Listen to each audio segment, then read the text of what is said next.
Well done on making it to the sustain phase, our third and final 4-week block. This block really hones in on the specific elements of the RAF Fitness test. For example, the running sessions include change of direction drills that are designed to prepare you for the shuttle elements of the MSFT. Overall, we increased the volume of the program to include 3 runs and 4 bodyweight sessions each week. The bodyweight sessions will more closely mimic the reps necessary to pass the bodyweight exercise elements of the RAF Fitness test.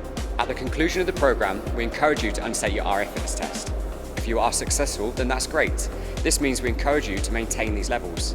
If you are unsuccessful, then drop back to an earlier stage in the program or follow the guidance of your local PTI.